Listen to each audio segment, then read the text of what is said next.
Hello, everybody. Welcome to Pharmaceutical Soccer. I am so excited to be here today. It's so much more fun to do this show after Nashville SC is winning. It's just so nice. Thank you guys so much for joining us. Happy St. Patrick's Day to everybody that is celebrating. Nashville SC's got a little bit of the luck of the Irish. What about Clay and Valaire today? How are you both doing on this lovely day? How's your weekends?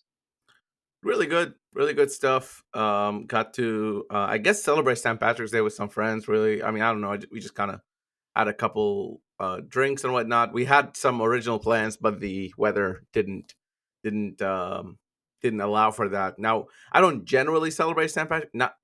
I'm not against it. I just don't usually celebrate St. Patrick's Day. So it's just, it's like, I've done it like a few times in my whole entire life. So that's interesting. It's an interesting holiday. I'm learning more about it. Other than that, it was just a lot more soccer. Nashville SC being on a Sunday. I don't know if I like Sunday that time slot. I know this is my weekend update, so I'm giving you an update on my weekend. I don't think that time slot on Sunday. Like if it's on Sunday, I'd rather it be a little bit later. I just felt like that time was a little weird for me. Anybody else feel that? Maybe that's true. Yeah, yeah. Well, I think I would have loved that time slot too if it wasn't like three other like potentially high there's like so the other Sunday matches so far throughout the year there's only been two of them, right? And both of them have been pretty like influential matches. They've been pretty big. Where this week there was three of them and Nashville was just the one that was just kind of there. Like it was just like, oh, Nashville plays Philadelphia, but we have Miami and Atlanta at Yeah. 7 p.m. So it made it like, what do you mean? This match is important to us too. What the hell? Well, I think the importance of the match now is affected by the way the match played out. But as for my weekend, because you didn't ask and you just skipped over me, I'm going to come I back to did it and talk about it technically because ask I the am. both of you how your weekends were, and Valaire just answered. But anyway, I was scoring high school basketball for all of the last part of last week, and then I got to watch Everton not lose for the ninth straight game in the Premier League, which was pretty dope because that doesn't happen very often.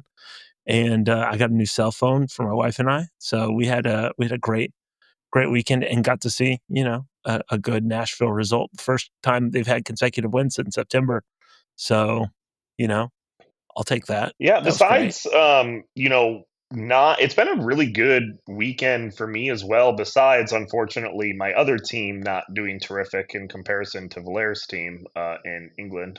Congratulations, Valaire, on winning that. But we all knew that was going to happen. Michigan won the Big Ten championship in basketball, which was really cool. And then for them to be a fifth seed to the team they beat, which is a third seed. Always great to see that happen specifically. Oh, a lot of fun. Thank you, selection committee. That's great. The classic Big Ten time slot And dilemma. speaking of college The sports that I don't care for, I want to say that Sunday slot was on national television, so it was actually on Big Fox. The game was, so that is something that's important. I think when it comes to these things, because especially with the Apple deal, there's just not that many international sort of nationally televised games that are just on regular cable, I guess, or for free in this case. So Well, I had um, a point before Valaire rudely interrupted because now apparently he's just rudely interrupting things nowadays. right. We're not going Uh, to talk college sports. I'm sorry. I don't care. no, we don't have to Okay. talk about it. I was going to ask something of you, but I think it would be fun for the three of us, and we can involve Joel and Amari into this as well. We should do a bracket challenge between the five of us. Yes. Sure, buddy. Do you feel like sure, that's best suited on air right now? I do find it weird that former Lipscomb broadcaster Valaire Shabella is going to get on here and Oh, say, "I I'll don't talk care about college college Bam. soccer if you sports." want. I don't care about that. I mean, I'll care about that more than whatever Michigan basketball. I don't know. I don't care. Anyway, sure. Let's do it. I will win. Should I do one of those things where people pick on like mascots? That's the thing, right? Like, yeah, I'll do Yeah, it. I'll do it. 100%. Fantastic. I'm All glad right. that we're on the same page here. Look, we're all happy. We're all joyful. Nashville SC gets their second win in a row. Big statement win, too. I think just overall for this team, looking at like some of the statistics, I think this is the best start that Nashville SC has had in history, if not tied No, for the best start. Tied for it. tied for best MLS start. And USL. There was one season in USL where they had 7 points out of 4 games, so it's tied for that. It's one USL season, one MLS season started with 7 points out of the first 4 games. If they do win the next one, that will be the best MLS start they've ever had across 5 games. Now, when USL, that will tie one of the USL ones.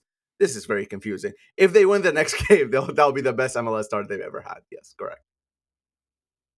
What's up, y'all? Like, how fun is this? Like, is it fun? Like, this is great. I love this.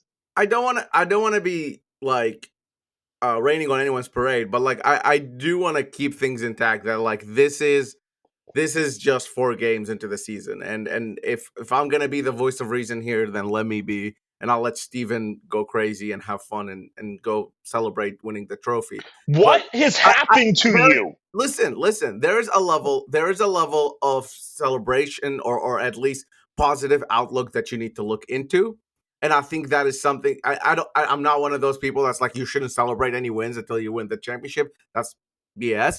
But what I would say is that there is a calmness and there is sort of what is that level-headedness within the team, within the club, and I think it'll be best for supporters to have the same. Now obviously supporters are going to have a little bit more of an expectation and more of an excitement to it, but I do think it's important to put this into context that this is a big win, this is an important win. It's still 4 games into the season. That's all I'm saying. I I sort of so I agree to an extent, Valaire. I do think obviously it's the signature win for BJ in his time with NSC, which to be fair hasn't been a lot of time, but the reason it stands out is Philadelphia. I don't know that Philadelphia is going to be one of the best teams in the league. I think that they could be a team that's off to a really hot start, and may slow down as the season wears on. But I do think that this is Nashville going to a team that is currently playing like one of the best teams in the league, that was scoring goals at will and getting a result and in a way that is different from the way that Nashville typically gets those results. When Nashville beats a team that's higher up than the table or significantly higher up in the table than them, it has almost always looked like a smash and grab. Like go in, get a goal, maybe get 2 goals and defend and just make things difficult. I think in the case of this particular win, it was Nashville going in, playing the way that Nashville wants to play for the most part, not mistake free by any means, but playing the way that Nashville wants to play in the style that Nashville wants to play and imposing their will on a different team, which is not something that we've typically seen from Nashville, especially on the road, because it is hard to win on the road in MLS historically. And so that's the thing that sticks out. So, yes, obviously, temper expectations. You're 4 games into the season. It's MLS. Weird results happen. But at the same time, this is a Nashville team that wants to play a certain way, going to one of the best teams in the league and winning in that way. And that's what stands out. And that's the thing that is And different. out of the handful sort of wins that BJ Callahan has already with this team, I think this is the most significant, just in terms of what it represents. Now, there was an Atlanta away game win last year. I want to remind it was a 2-0 against Atlanta in Mercedes-Benz Stadium, which I thought it was a pretty big deal at the time. But this is different because of what you said, Clay, about where Philadelphia is on the table to where Atlanta was last season. So I do think this is the biggest sort of win BJ Callahan has gone with this team in terms of what it represents. I'm not going to let these two jabronis rain on your parade. I'm here for you, patience. Burn the couches now. Be ready for this celebration. Enjoy this. We are the best team in MLS right now. Yeah, I will not say that. But you go ahead. I don't know. It's just cool. Like I think in the way I think Clay hit it just right on the head. It is different in the way that it is being done. Everybody except me, because I wasn't on it, predicted that Nashville was going to lose this match to Philadelphia. Absolutely. The way we first played on the road against Red Bulls, a completely different team, obviously, but you're going to Philadelphia was undefeated before this match started. Like they were imposing their will on their opponents, and Clay is right. Nashville absolutely imposed their will onto this match, and it was one of those matches too where we've talked about a Gary masterclass of matches specifically. This was a BJ. This was a BJ masterclass. That sounds a lot more fun to say than Gary masterclass and differently. But like when it comes to just kind of the outlook and perspective for the rest of the season, how big of a confidence booster, though, is this win for the team? I think, if anything, when it comes to just attitude, outlook, fan engagement per se, I mean, I saw finally people starting to talk smack on Twitter again, which was so nice to see. When have we had that? Like, we have not had that in so long. Like, so how big is this win for the outlook for the rest of the season? That's a very good point, Steven. I generally, gauge where a team is based on how many people are talking crap on Twitter. It's not self-deprecating humor of what, look, we finally won. Yay. It's no, you guys get whatever.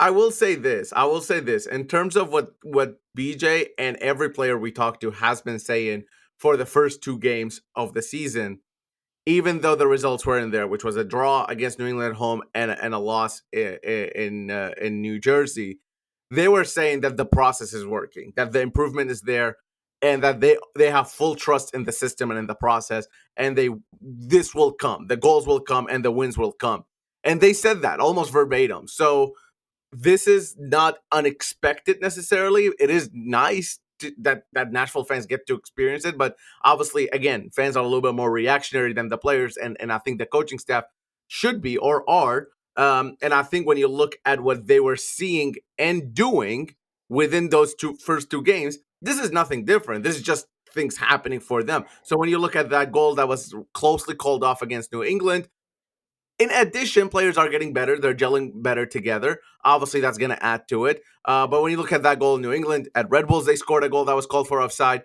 It's not like this is some sort of like a huge shift in the way they're playing, but it's more so that the results are finally catching up with the way that Nashville SC is playing. I will say this. I do think it would. So after the New England or the New York game on this show, we talked about the importance of getting results to maintain confidence because things can go Right. pear-shaped pretty quick if things aren't working well. And getting the win against Portland, that obviously gives you a little bit of confidence, but to show where the confidence is, all you have to do is look at 2 of Nashville's designated players in Surridge and Mukhtar. And we'll talk about them specifically in the next segment. But those are 2 confident goals that were scored in that game. And that's what comes when you start to win games. Mukhtar with the Panenka, Sam Surridge dribbling through a few people and finishing. Those are 2 guys that feel confident, even though they missed penalties in the previous game. Like, those are confidence goals. That comes from when teams are playing well and when you're feeling good about the way you're playing. And that's why it was important to go get a win early on, get a win against Portland. Then you can kind of get the momentum going, which is important because we saw last season, Nashville strung a couple wins together, replaced the coach, then had a few losses, and then it just seemed like they couldn't win the game. And that's what happens quickly. Yeah, I'm not sure specifically, and maybe you could dig into Nashville Soccer Archive because I have a feeling this statistic is probably in there at some point. When is the last time that Nashville SC has been so frustrating to the opposing team where hot dogs were thrown onto the field? Is there a specific statistic where this is located? I don't know that there's a specific statistic, but hey, say what you want about Gary Ball, but he could have some very frustrated opposing players at times within SC games, especially, when a team's chasing a goal in the last 5 minutes of a game. So Nashville can be a frustrating team. So if they can maintain that level of forcing teams to get frustrated and start to be a little bit silly, then and combine that with actually scoring goals. That's quite the combination. Well, before we do move on to the next segment, I do want to give Clay the ability to give us his one last thing. Bum bum bum. Clay's one last thing. This isn't really a bit, but it was something that I thought stood out to me. I was talking with my wife about it after the game, and we sort of broached the topic on the last episode. And that was, so Hani Mukhtar scores a goal and he is somebody who has been fasting during Ramadan and like openly celebrates in the way that we see a lot of Muslim players celebrate in this league and around the world. And I think that that's relevant, and I think that that's important for to see for representation in Nashville. And it kind of hit me when that was happening that every single year that Nashville SC has existed as a professional club, there's been a Muslim player on the squad, which is something that doesn't absolutely not the case with the Preds and the Titans. And so I think that that representation is super important. And I don't know that it's necessarily talked about a lot. And a lot of that is because the players aren't really drawing focus to it. But Honey started to draw focus to it last year, and they made a big show of that. And I just thought it really stood out. And it's something that we don't see in the other sports. And I just thought it was really important and really cool to see in that moment. Yeah, absolutely. No, and like you said, Clay, we broached on it last week, but I think it's something to continue to bring up as these performances, keep happening. But like, it is something that is extremely important, throughout Nashville. As even when soccer came in, it was a weird, diverse sport that was coming into a city that's not necessarily that. So to kind of bring focus to it in some way, shape, or form, I think it's really cool to be able to see. So yeah, absolutely. Look, we got more specifics to talk about, though. We're going to talk about the match in specific, of course. I'm sure I'm going to get into an argument with Valair, which I'm really excited about.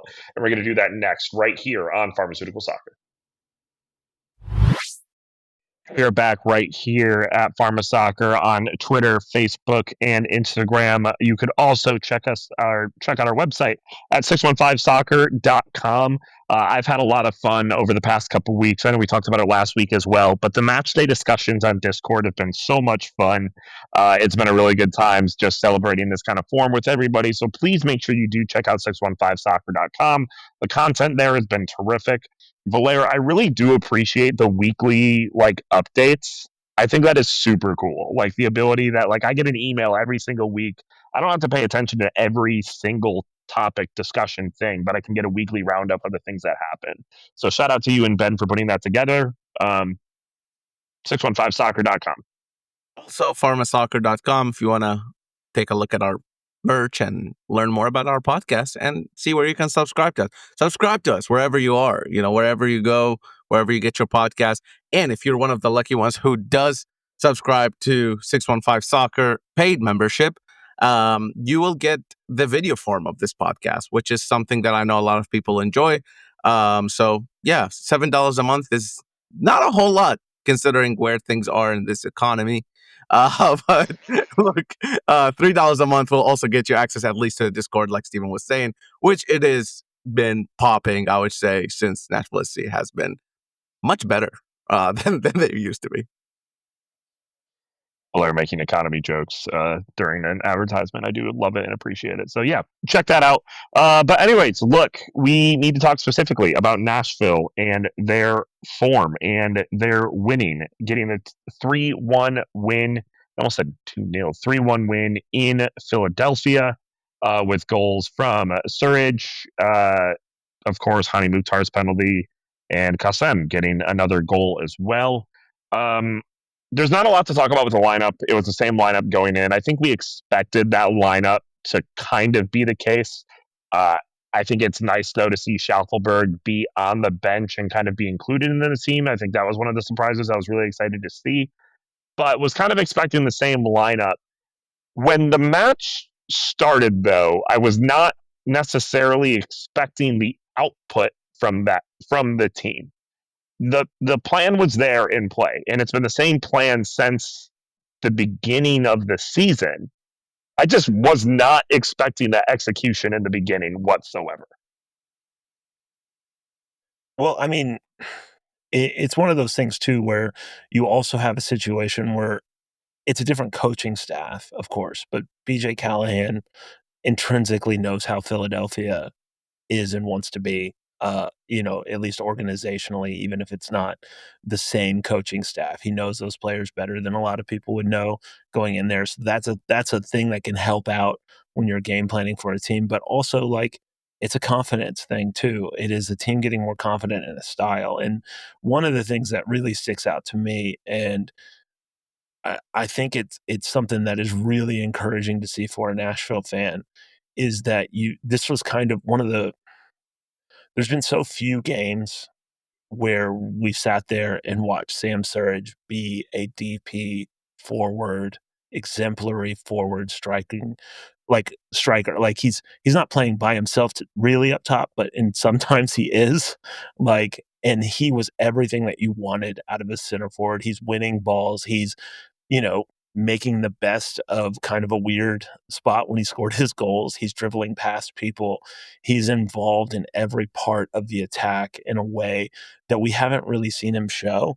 And this was something that, I mean, certainly stood out to me, but you're starting to see other people like national voices start to talk about it. Like Matt Doyle from MLS Soccer said that he's been down on Sam Surridge, but it's hard to look at that game and not be excited about what he could possibly do when he plays like this. And that's the type of goal you also want to see from a striker who maybe just missed a penalty where he dribbles past somebody and he puts in a confident finish and gets past one of the best keepers in MLS history. So I think Andre Blake would like another shot at stopping that. I think that there's another version of that attack that ends with him getting a save, but at the same time, Surge is getting in there, getting involved, doing exactly what you want from a striker in the way that they play. And I think that's a huge part of why Nashville looks so much better going forward and producing, goal scoring chances. I think one thing that BJ Callahan said multiple times, and we've talked about it on the show, and I think everybody's watched Nashville has seen, is the way they play, right?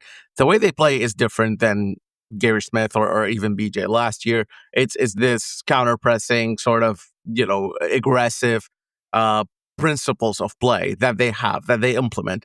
And one thing that BJ Callahan said in the New York game after they were already down 2-0, he said they doubled down on those principal plays. Instead of maybe getting in their shell, staying back a little bit more, defending a little bit better, and just staying compact and not giving away anything and not taking risks. That could have been something that happened. And in the past, we've seen Nashville SC do that. I think what's most impressive to me is that Nashville SC went to the league leaders who play a similar style to Red Bulls, where they lost 2-0. And, it's not the same style. I know it's not the exact same, but it's fairly similar in terms of their pressing and how they pressure teams. And Nashville SC said, we're good enough to play our way. And that's what BJ Callahan has installed in this team, is that the ability to understand and know that, hey, Nashville is good enough to compete against Philly in Nashville style. And I think that's something that Clay said earlier in this show. It's something that they doubled down on in New York, and they were when they went to Philly, it wasn't like, oh, league leaders, we need to play back a little bit, maybe be able to defend more. No, it was, let's go, let's play our game.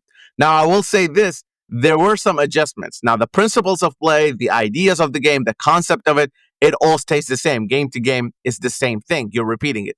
However, there are certain things you pick up on your opponent that if you implement, you will get rewarded with goals. And that's exactly what Sam Surridge said after the game, is that a weakness area for Philadelphia was those balls from over the top. And that's why you saw Nashville SC doing it over and over and over and over again, because that's something BJ and the coaching staff identify as a weakness. And it was so clear that it was a weakness. I mean, I was like tweeting about it. Like, it was crazy how many times that worked. And they were able to take advantage of that. Now, I will have to say that the wind played a part in that as well. There was a very, very strong wind that was pushing the ball even further out than what it was kicked to be. However, that is a weakness identified, taken advantage of within the concept and within the game that BJ Callahan wants to play, within those principles. And that's truly how you improve, is that you don't give up your principles, you have a way of playing, and you add to it by identifying the weaknesses in the other team. I think I understand the wind thing as well, but the funny thing about the wind is that they were doing it in the second half as well when they were playing against the wind too. Like, those balls were working in the second half. And I think there needs to be some sort of I think there needs to be a shout out to the players, the way that they have adjusted. Daniel Lovitz, Andy Nahar, Walker Zimmerman, and the way that they're playing these passes. They've been pretty precise as well. It's not like it's like we have 5 Dax McCartys in the back at the current moment. It's not like we just, passing the ball to one person and them doing it. It seems like everybody is kind of bought into this scenario. So why is it successful? Is it successful because teams don't know how to deal with it yet? Or is this something that Nashville can continue to build on and be successful in doing? I think there's an element of teams catching up to you. I think mid season teams are going to defend Nashville differently. I mean, Montreal are probably their plan for Nashville is different than what they had in mind 2-3 weeks ago because there's more evidence of what Nashville is trying to do. But BJ Callahan wasn't hiding what he wanted to do. I think it was very clear what they were trying to do. The idea here is to be good enough that even though they know what to do, you're still going to beat them in it, right? It's the Arjen Robben type of thing. And if you watch European soccer, it's like Arjen Robben had one move. It was go left, beat your player, take a shot, right? And he did it so well that even though everybody knew was coming, he still scored 200 goals or something. So it's really that. It's the fact that you're doing it so well that it doesn't matter that the opponent knows it's coming. One of the things that also to keep in mind when we're talking about this is that we are going to see some adjustments over time. And it's not just the style of play, it's also finding out that these guys can play in MLS. It's such a big question when guys come into the league fresh, if it's going to be a year before you see the best versions of them. And I think it's pretty notable. I mean, in terms of signing wins for Mike Jacobs and their staff right there, this is a pretty good offseason. Maybe, it's early days, so we can't really say for certain, but there's a pretty good chance that you're going to look at the signings this offseason and rank it among the better off seasons that they've had. Because everything that you're seeing from Tagseth, from Nahar, from Ahmed Qasem are showing that they are the exact types of signings that would work playing this style. And that is as we know, it's a really difficult thing to project people to be successful players in MLS. And, tape will get out and people know, maybe that this guy can do that or that guy can't do this. But it is certainly notable that Nashville seems to have 4 games into a season, disclaimer, seem to have drawn an inside straight on signing guys from out of the league, which is not something that they've really ever done. They have a horrific record of signing guys from outside of MLS to come in and be successful, certainly early on. If I could add to that signings point, Patrick Yazbek came in the summer, but I would add him to that crew as well in terms of somebody who came in and immediately pretty much hit the ground running. And let me remind everybody, there is still an MLS Cup MVP that's coming back from injury who has played very limited minutes. And there's a veteran center mid in Brian Acosta who hasn't even featured this season yet. Those 2 players are still going to play an important part for Nashville this season. I don't know. I mean, based on how everybody's playing right now, it's not going to be easy for them to earn starts. But those 2 players haven't even seen their impact in Nashville yet. So, I mean, it's just something to keep in mind that how good this window was. Speaking of earning starts, when do we think that Schaffelberg will actually see the starting lineup right now? Because I don't know that you would change anything at the moment going forward. I do think he's a little because of how Alex Muyl plays the game. I don't think he can just sub in for Alex Muyl because you'll lose so much on the other end of the field. Even though if it's attacking is better than Alex Muyl, and the way Ahmed Qasem keeps scoring, I don't think you can take him out. So he's a little bit in an awkward situation where he can't play as one of the strikers because it's Hani Mukhtar and Sam Surridge, and Alex Muyl does a lot kind of going backwards. And Qasem is scoring. So now he's kind of going to have to play his way into it by actually being good in the national team, probably, because he did get called up to Canada, which is like a really weird way of doing this because usually you play well for your club to get into the national team. But maybe that will be a way to get into Nashville SCs to play well for Canada. Or to be effective coming off the bench, which is how he got into the Nashville lineup in the first part. Like when he first got to it's a really interesting growing point that I'm very curious how the next month or so plays out. Clay and Valera, they do try to hold it in. They tried to tamper your expectations in the first segment to be like, just please tamper, make sure you know that they're excited when they cannot stay on topic or follow a rundown. And I have to be the voice of reason to rein it back in for everybody to get back on topic. That's kind of just, that never happens in that way. But, I let's start. I want to talk about Sam Surridge first. We talked about it a little bit in the first segment. I think talking about Sam, and we'll talk about some of the other players as well. He is a player that needed the performance that he had, and it was more than just the one goal. He was dominant against that Philadelphia backline throughout the entire match. I mean, Clay already kind of said it. I don't know if you are listening, Steven, but I think Sam Surridge had probably one of his best games for Nashville SC. I mean, he's been working nonstop, and I'll praise him for this last episode, and I'll praise him again. I think Clay talked about sort of his attacking output, but in terms of his defensive work and his counter pressing, is second to none from any other striker in this league. It is so good. Once he loses the ball, or anyone from Nashville SC lose the ball, you see him running in, you see him putting in tackles, and you see him tracking back, going out wide, taking headers, taking shots, crossing the ball. He is at everything. He's doing everything, and his role is a lot closer to Hani Mukhtar's role currently in the team than it is to like a traditional number 9. And I don't think folks are giving him enough credit for that.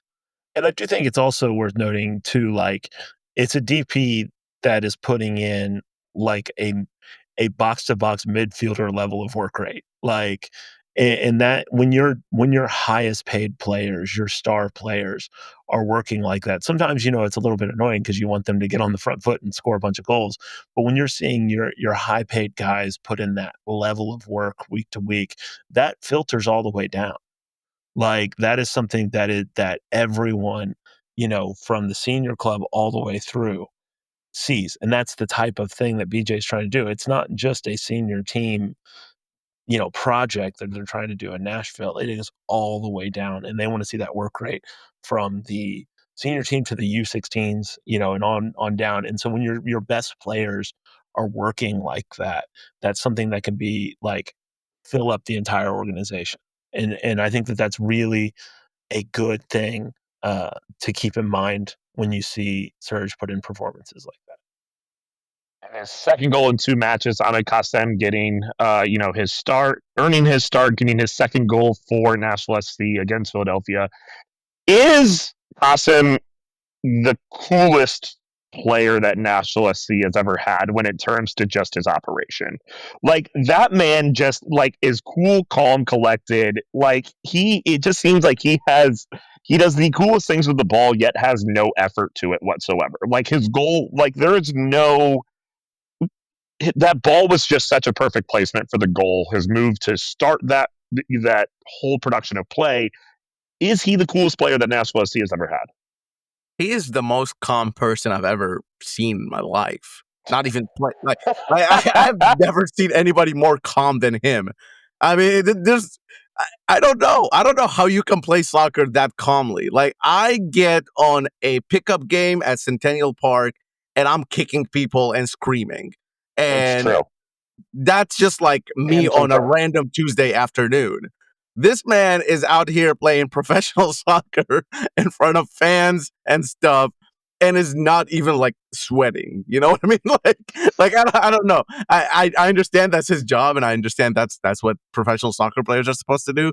But I do think, like, especially when it comes from some players that are more sort of expressive, like Hani Mukhtar, for example. And for better or worse, I mean, I'm not saying this is like he's better or worse. I'm just saying, like, that, like, Hani Mukhtar is an expressive player. He wears his heart on sleeve when he's on the field. He's screaming. He's asking for calls. You can see it on his face when he's running, taking a shot.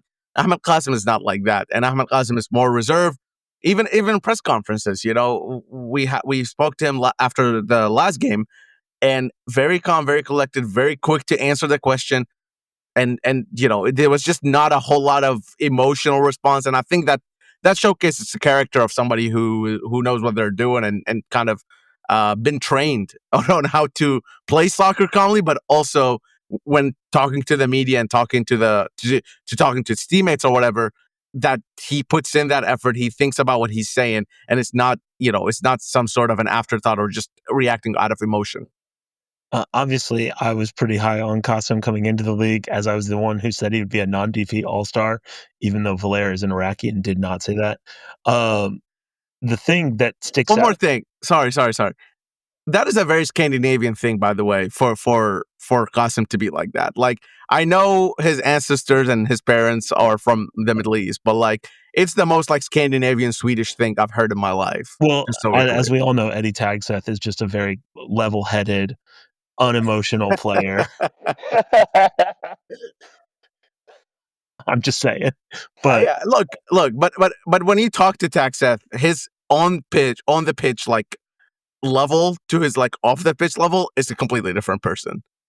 anyway, going back to the Qasem thing, the thing that stands out to me, and this is what is going to be kind of the decider, I think a big decider on what Nashville is this season, is the ability to continue this little run that he's on. Now, if you remember when Jacob Schaffelberg came in, he came in, honestly, when he started playing, pretty similar. He scored, I think, 3 goals in his first 4 or 5 matches, and was like really, really hard to figure out. And the thing that sticks out to me is, like, in that particular goal that he scored against Philadelphia, that's the type of goal that Nashville never scores. Which sounds weird to say, because one-on-one with the keeper, you should score more often than not. But how many times has Nashville not scored that goal? It's unbelievable number of times. And I really want to see if he can carry that forward, because he's shown that he can play in a lot of different ways and score goals in different ways. And if he is that guy who can get 8 to 12 goals in this Nashville side, then that I kept bringing it up last year because they didn't have anybody else like that. It completely lifts the ceiling, because if you're suddenly getting 8 to 12 goals from him and 8 to 12 goals from Sam Surridge and 8 to 12 goals from Hani Mukhtar, that's 30 goals, really. And Nashville only scored like 40 last year. So, like, it just completely changes what the team is capable of and what their, like, ceiling is. So, I'm really, really, really excited about seeing more of him. And honestly, that just helps everyone get better. If it's hard to if Jacob Schaffelberg has to work to get in the starting rotation for NSC, or Ahmed Qasem has to work to stay in the starting rotation for NSC, that just makes NSC so much better. I can't confirm, Clay, by the way, that your math is correct. That would be around 30 goals. I just wanted to make sure that you knew that the math was correct.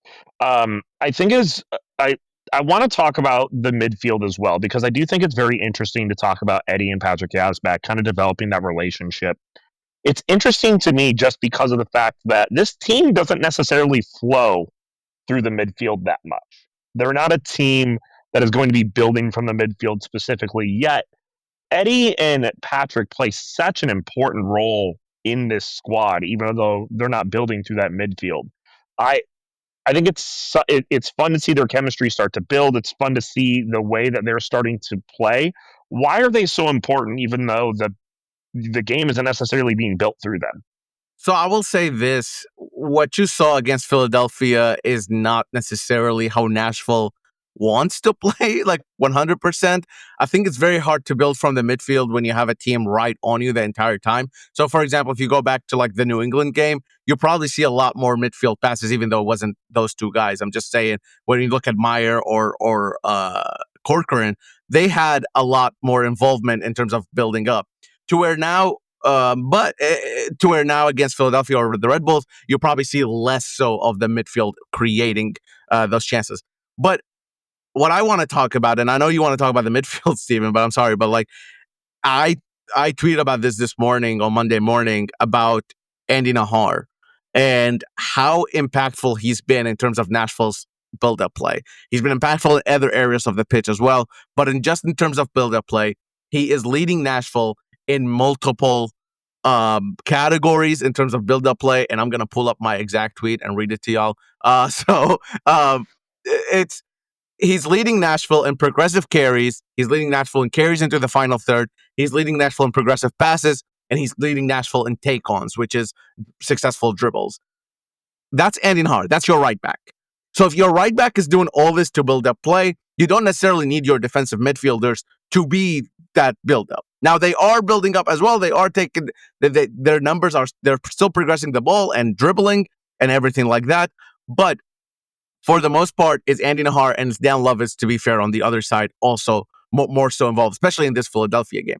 Now, where the defensive midfielders come as an important part is obviously defensively. They're keeping shape, they're keeping everybody intact, but also in terms of giving options once the ball is gone forward. You see Eddie Taxeth, the amount of ground both Yazbek and Taxeth cover makes it that Nashville has options going forward, and when they lose the ball, they have options counter pressing, and when Philadelphia is on the ball, they have options defending. That's just two players. That's just Yazbek and Taxeth.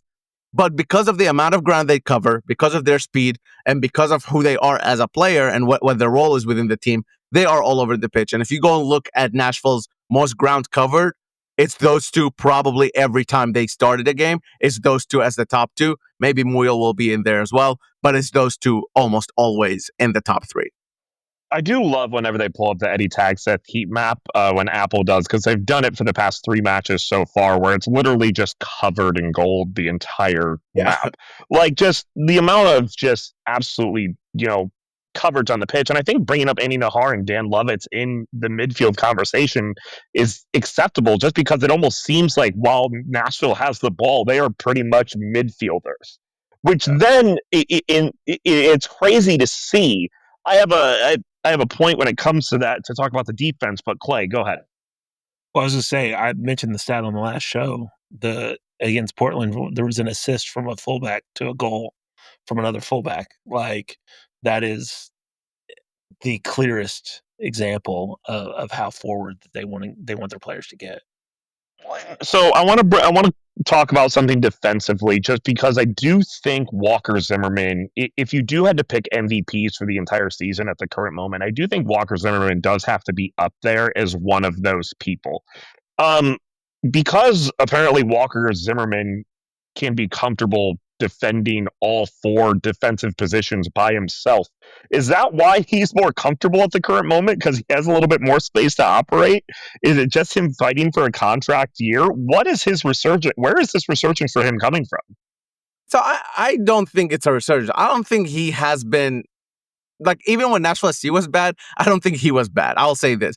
What happens is that and Jack Mayer talked about this pre-Philadelphia when we asked him, when those battles for possession are happening way ahead of you in midfield or in Philly's half, more often than not, you're giving your defenders a rest. You're giving them, I'm not talking about like 5 minutes of rest, but you're giving your defenders more time to think and get in shape and get organized. And that's something Jack Mayer mentioned.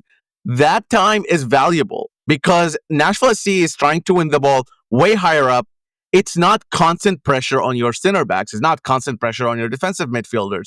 It's giving them that time. It's giving them that space, like you said, Steven, and allowing them to be more expressive also when they are on the ball. So I don't think Walker Zimmerman is having a resurgence necessarily. I just think this system fits him better. And Jack Mayer, word for word, said he likes this system more. Like that's what he said pre-Philadelphia. So clearly the 2 center backs don't mind what's happening with Nashville SC. Well, and it's not only that, it's just simply they don't have to defend nearly as much. If Nashville SC has 51 to 55% possession, that is honestly, in some ways, 20 to 30% more possession than we've seen from Nashville in some games. And so compared to, their careers in MLS, I do think that there are some defensive vulnerabilities that were exposed in this game. I do think that, we have to mention that Philadelphia probably should have had 1 penalty to early on. And so I do think that is worthy of mentioning, that because of the way Nashville plays, there are chances that the other teams will generate, especially good teams. And I think that there are ways that Nashville could get punished playing this way, as we saw against New York, honestly. And so I do think it's worthy of mentioning that even though defensively Nashville has performed quite well in some of these games, there are some vulnerabilities that will be there, and that is especially where a Walker Zimmerman stands out. That's especially where an Andy Nahar, who I think would also be in the running for player of the season through 4 games into the season, stands out.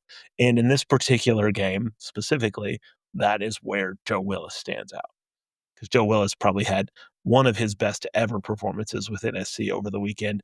And let's be honest, if your goalkeeper's having a great performance, that meant that you were a little bit more vulnerable than you probably like. Yeah, and I think that's kind of where I was going with this, is that this style of play is gonna allow for more of that, and Nashville is comfortable with that. Now, they're not comfortable conceding goals. I'm not saying that, but Nashville is aware of the risk you take when you play like that, and I think they are more okay with it than they were ever under a different manager. Let's just say that. So it's way more risky than it was, but at the same time, it's the reward is also a lot higher if you were able to achieve it. I'm sure we could go back to the USL days when we had the discussion, would you rather have a 4-3 win or a 1-0 win? Where we're going to have a lot more of those 4-3 specific style wins than what we expected. Also, I need it to be known that it is not everybody on this show that thinks Philadelphia deserved a penalty. I do not personally whatsoever. I will argue. I had arguments with Valaire in the discussion during this. I disagree thoroughly, but that's I will perfectly say fine. this.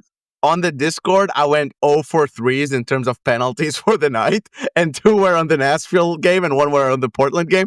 But I was like, Philadelphia's penalty is a penalty, Nashville's penalty is not a penalty, and Portland should have had a penalty, and none of those came true. I fully disagree on the Hani penalty. It's 100% a penalty. It's the only reason 1,000% a penalty. the only reason it's not viewed as a penalty immediately is because it's so weird. But at the end of the day, Hani wins the ball. The other guy goes through him. If it happened with his legs instead of his head, no one would even think it's a penalty. It's the same. I It's the will same say it was an instant action. reaction to what was happening in front of me. So I haven't gone back and looked at it because there were way more important things in that game. But I Yeah. will say there's no way you're convinced me that not Calvin Sullivan, the other Sullivan shouldn't have had a penalty against Dan Lovitz. No, I think that was a penalty That's too. just a clear penalty. I'm sorry, y'all. Even I know you have your thoughts, but you're looking at it through yellow. What? He got the ball. Literally, the ball goes a different trajectory because he got it with his leg. Like, he literally got the ball. He touched the ball goes listen. The ball goes different trajectory because Sullivan flicks it. He flicks it with his heel. With his ankle. I saw it touch Daniel Lovitz. I saw the ball touch Daniel Lovitz. Because you're watching through yellow tinted glasses. That's why. Am I, or did the VAR ref agree with me? Sorry for cussing. I now realize I need that bleeped out specifically. But for the love of God, we're not about to sit here and defend VAR decisions on this show. But what I will say is that I think it's a penalty. I also don't think it affected the way the game played out. I think that Nashville, the way that they were playing, was going to win that game. I do think that it is worthy of mentioning when we're talking about defensive performances that Philadelphia was not a one goal showing from Philadelphia. They put together a lot of high chances, like more than just the penalty at the end that Joe saved twice. But I do think that is worthy of mentioning that Philadelphia was very much a part of this game. I do think that Nashville came out of there deserving of a win, and that was a deserved result. But defensively speaking, there were some things in there, that are warning shots in games like this. And then I know that we're kind of over, but I do want to mention that Hani Mukhtar he's a slow starter. He's a slow starter historically, so it's not like a surprise that he's had a bit of a slow start to the season. But the thing that really stuck out to me about Hani, and this is not really about the goal, it's about how kind of petulant he was at times, which is a weird thing to highlight. But when Hani is like sort of needling guys and getting under there, and that is whenever he tends to take a next step. And I think like he scores a Panenka, which is a confident thing to do. Then he goes right in front of their section as they're throwing stuff. Like that's the Hani that, really likes to that really brings out the best of him. His MVP season that was brought about everyone loving Driussi. like, and being left out of the MVP conversation the year before. I think when you start to see Honey sort of playing with a little bit of a chip on his shoulder, people thinking that he's past his prime, things like that, I think that's when you get the best out of him. And so I think that it's not like going to be some superstar Honey performance coming out of Philadelphia, because it wasn't. But I do think that when you start to see those little bits and pieces, that's whenever you start to see the guy that was an MVP level player for Nashville for a few years. And hopefully we get to see that confidence next week as we take on Montreal. And we're going to talk about that as well as some other news and around the league. And we're going to do that next right here on Pharmaceutical Soccer. And we are back right here at Pharma Soccer on our Twitter, Facebook, and Instagram. Of course, again, as I talked about in the last segment, 615 Soccer, please make sure to check that out, as well as get some merch from pharmasoccer.com. Would love to see some of you next week at the Montreal match in some Pharma Soccer gear, so please make sure to check that out. Look, we don't talk a ton about it, but I'm kind of excited to talk about Huntsville a little bit at the current moment. Blair, you put out a story recently on 615soccer.com about Huntsville. Do you kind of want to go into that a little bit? Yeah, so I have the opportunity myself, Joel, producer Joel, who's on here, but you can't hear him, as well as Ronan, who writes for us at 615 Soccer as well. All three of us went down to Huntsville to join them, sort of behind Huntsville type of day, for a full day. We got to see what the facilities looked like. We got to see the training. We got to talk to people within the organization, those in charge, those who make decisions, and yeah, I'm gonna plug in my story to start with. So go ahead and go to 615 Soccer and take a look at that Inside Huntsville City FC story. That's part one, is already out. It came out last week. Part two and part three should be this week. So they're gonna come out this week. So make sure to pay attention to that and take a look at them.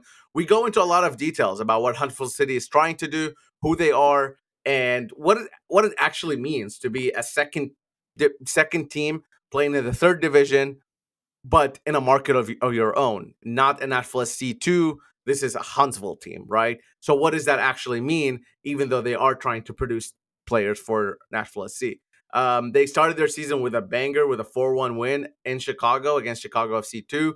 They then lost to Chattanooga this past weekend, I should say, 1-0. But overall, I think they added 16 players. So it's a little bit of a different beast when you're dealing with third division soccer than MLS, obviously. So it's a different team. The coach came in maybe a couple weeks after BJ Callahan came in. Chris O'Neill, that is their coach. So it's been they've been part of this Nashville SC 2.0, and I think they're a big part of it. Especially with the way that BJ deals with them and the way BJ treats Huntsville. And the way BJ has been given opportunities to those who do well in Huntsville. So again, go read the stories, I should say, and then we'll try to mention them more on this show. So we'll keep you updated. Yeah, thank you, Valaire, for doing that, making that trip. It's always exciting to hear how Huntsville is doing and what's going on with Huntsville, so definitely appreciate that. Ronan as well puts in a ton of work when it comes to Huntsville, so shout out to Ronan for all the work he does put into that. And Joel took the pictures. And Joel took the pictures, so shout out Joel for all that he has been doing. Shout out to the whole MTSU 615 Soccer contingent. Don't want to spend too much time just kind of talking about stuff around the league. I think Vancouver is surprisingly very good, which has been. I think I picked them to be in last place in the West, and they're currently in first place and looking pretty good. Fafa Pico scoring against Atlanta to get the game winner, I think, is very interesting and fun on Inter Miami side. But Vancouver knocked out Monterrey in the Champions Cup, and that is probably the biggest upset in CONCACAF Champions Cup history. Like, it's up there if it's not the biggest upset. Absolutely not. It is absolutely not. Because Montreal Impact was in last place in MLS when they made it to the final. And if you ever get a chance to go watch the clip of that win in Montreal, it is unbelievable. It's one of the most, I mean, maybe in the Champions Cup era, which is like 2 years, but in the Champions League era, Montreal getting to the final is unbelievable. Okay, can't well, recommend. Vancouver with their main players both out and with a not even a quarter of the payroll Telling that you, Monterrey Montreal has. is one of the worst teams in the I'm league. not arguing about this. I Yeah. agree with you. It's all good. I'm just saying it's still a really, really big deal that they knocked out Monterrey from the Champions Cup. And I think that tournament is getting really exciting and there's some really good matchups. So I know Nashville is not in it, but I would recommend watching it. It's on FS1 mostly. Yeah, Yeah, I they was had to trying to play. also set up a transition for Steven. They had to play Daniel Rios for God's sakes. I mean, Vancouver is not. I'm just kidding. I love you, Daniel Rios. That was a joke. You're a sweet, beautiful man, and I appreciate you and everything that you've done for Nashville. But what Clay was trying to segue is the fact that we need to talk about Nashville playing Montreal this weekend at home. I think it's a pretty should be a pretty nice day in Nashville for playing Montreal. Montreal currently coming off a 0-0 draw to a not very good DC United team. It was away, so they have been away a little bit. Let's kind of talk about what to expect from Montreal, a younger team that's showing some promise, but is it going to come together? So their first 7 games of the season are all away from home, which is a pretty tall task to ask of this young team, like Steven was saying. Montreal is um like what an interesting like FM or FIFA career mode would look like. Like it's like if I was like sitting there making challenges for myself, like I'm only gonna sign these type of player. I'm only gonna spend X amount, and I'm gonna have this like one coach that has a lot of potential but hasn't done it yet, and all these players who have a lot of potential but they kind of have done it. That's what Montreal is, and it could really work. I don't think these 7 games are representative of who they are. I think they're gonna be within those playoff spots eventually. The lower ones, the play-in spots, I should say, just like they were last season. But currently, they're looking at 3 losses and a draw. They've only scored in the first game. They scored 2 goals against Atlanta in Atlanta, and then haven't scored in the following 3 games. It's not looking good based on where Nashville is. Look, this should be. I don't want to say an easy win. I don't think there's an easy win. It should be a win for Nashville SC, and I think it's very fair to expect Nashville SC at home to take care of business against Montreal. Well, Yeah, I think it's one of those things, and you got to give Montreal a little bit of credit. It's not like they've played bad teams. I mean, they literally have played Vancouver, one of the teams that we've talked about, played Atlanta United. They've played Minnesota, both teams that are very high. You know, two of those very high up there in the Western Conference standings. Atlanta United seems to be kind of in a better position as well. Um, you know, Nashville being one of those teams, though, we've been through this before.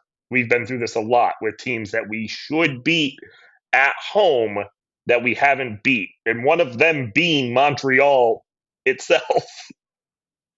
I mean, it's really a classic NSC scenario. Go out and beat one of the best teams in the league one week, then host one of the worst teams the next week, and then go play a team that was projected to be one of the best teams in the league the week after that. Which one of those does Nashville lose? And it's obviously the one to the worst team. Uh, like whether it's losing to Toronto FC2 when they were having a historically bad season in USL or whoever it may be. This is a classic scenario for NSC, and it's a classic MLS scenario, really.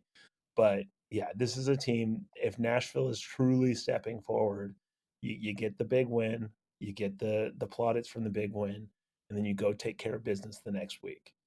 And if Nashville goes out and gets a win against Montreal this next week, that's 3 wins in a row, which has is something that hasn't happened terribly often in Nashville, and a real opportunity to make some.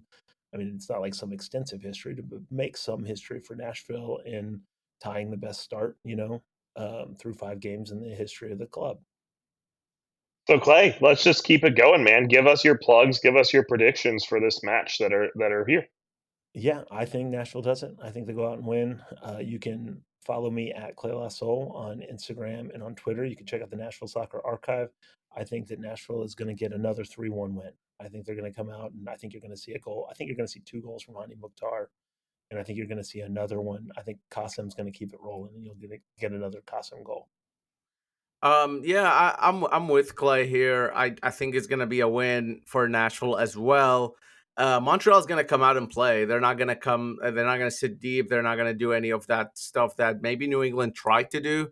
And I say tried to do because it wasn't really successful a whole lot. But it is what it is. That's 4 games ago. Sorry. But I think Montreal is going to be more expansive, and they're going to try to come out. And they have 3 at the back, leaving a lot of space for players to run into, and that is something that Sam Surridge did really well against Philadelphia. Ahmed Qasem, obviously, and then Hani Mukhtar will be also looking to do that. So all in all, I think I will go for a 2-0 Nashville SC win. How about that? 2-0 Nashville SC win.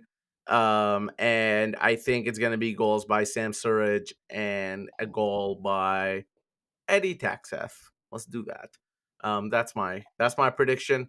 And then also, please go to 615soccer.com, sign up for subscribe, but also follow me on all socials at Valer Shabilla. As I always say, if you don't know how to spell it, just do your best. And when you see a bold Arsenal fan pop up, just click follow. Not the Rust game streamer, Valer. Not that one. Not It's that one. the Not it's that the one. bald soccer reporting one. That is the one that you want to follow, just in case you were confused. At PH Steven HD on all of my socials as well. All the good things I said are not going to be coming to pass. It's going to be a 0-0 draw. I'm going to question reality again, and that is life. And we'll see how it happens. Thank you guys again so much for listening to the show. Really do appreciate it. As always, we'll be back next week to talk more about the Montreal result and the matches themselves. I'm excited to argue more referees' decisions with the both of you at some point. It's always a good time. So please make sure you tune into that next week. Thank you so much for listening to the show. We truly appreciate it. Have a good rest of your week.